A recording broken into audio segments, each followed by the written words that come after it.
You're watching Liquid Lunch on Newsmax TV, in which should inspire those of you that are at the pro-life march in Washington, D.C. today.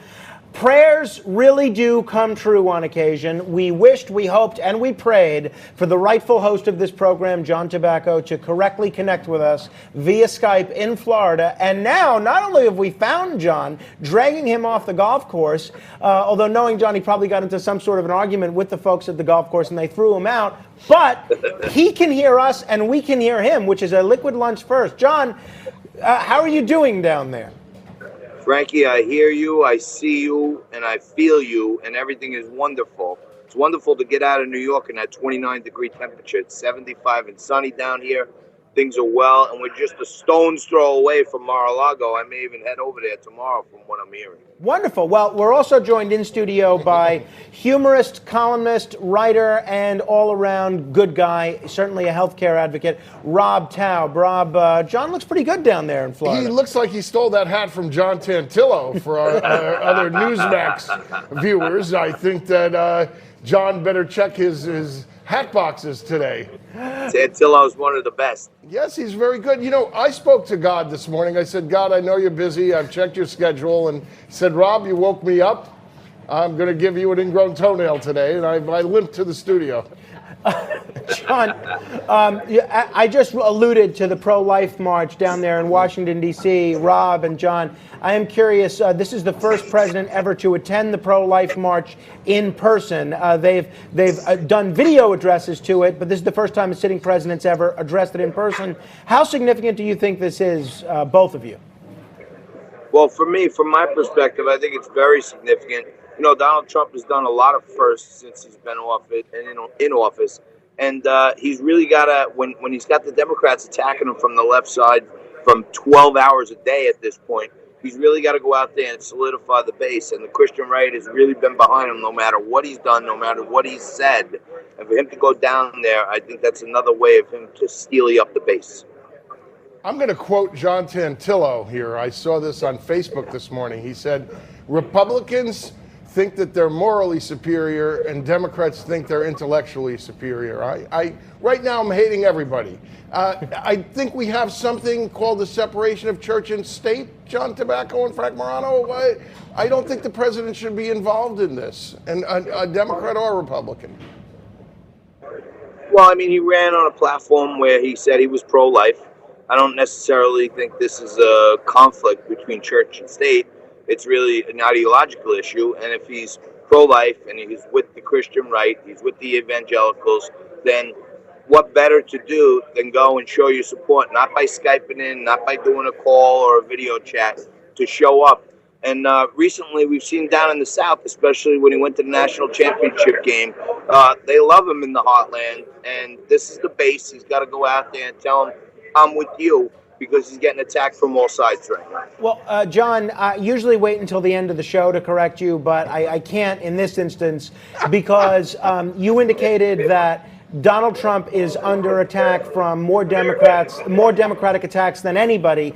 There's one guy that's being attacked more by Democrats and prominent Democrats than Donald Trump, and that's Bernie Sanders.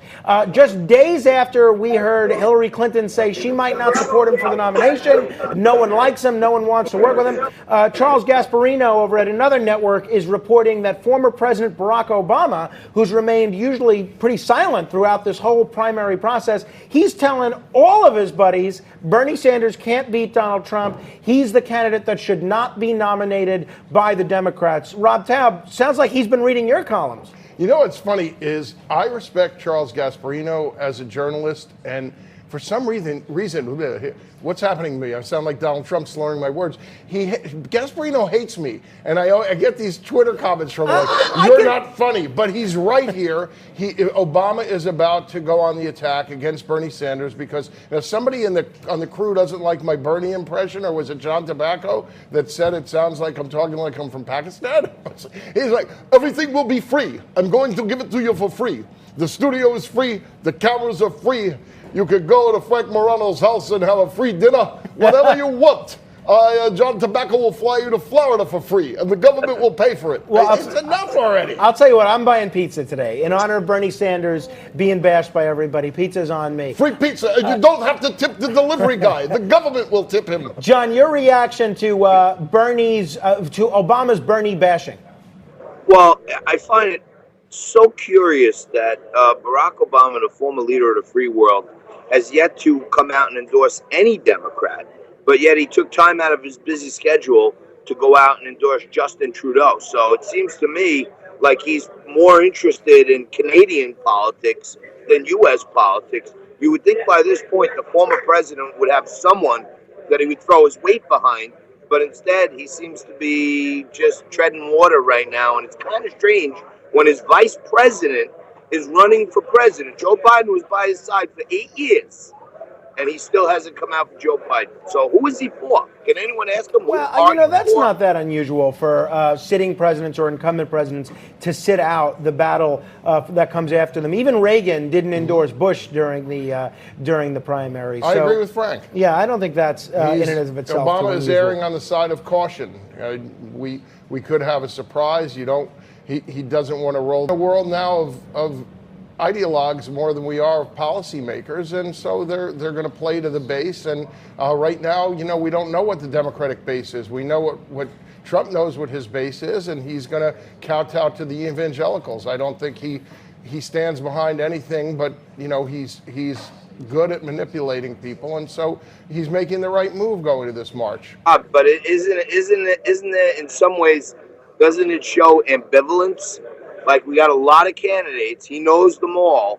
To me, it kind of echoes most of the polls about enthusiasm. None of the Democratic voters are enthusiastic. Maybe Obama feels the same. He's not enthusiastic. I think he doesn't want to make the wrong move. What if he backs the wrong horse? It doesn't come in. He doesn't want to look bad. I think that's. Whoever he picks him.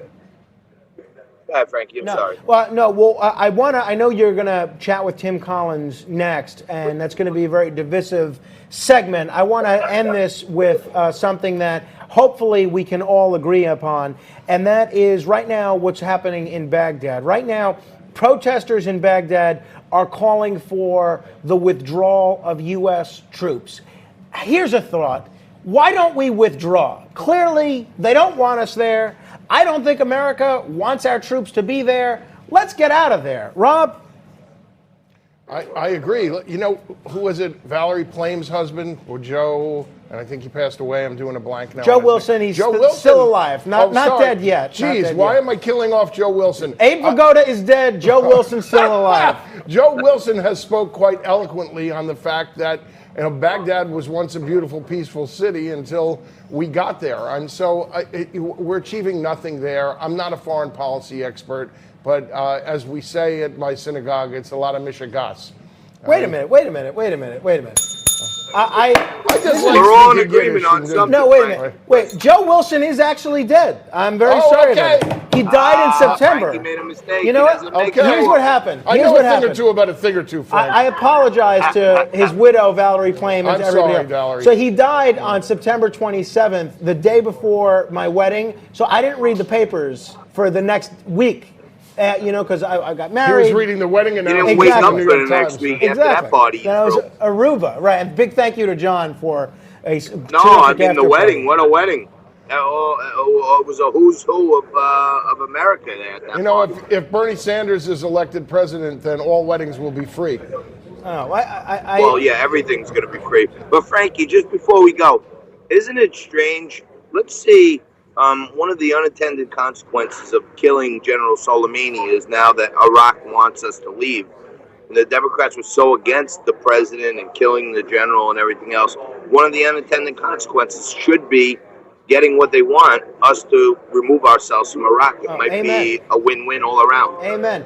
All right, we'll be right back here on Liquid Lunch on Newsmax TV. John Tobacco will stick around in Florida as he goes head-to-head with Tim Collins. Wayne Diamond is here. Randy Charles Epping is here. Richard Wright is here. We are loaded for bear. Rob, I want to thank you for Uncut spending some time Gems with is us. a great movie.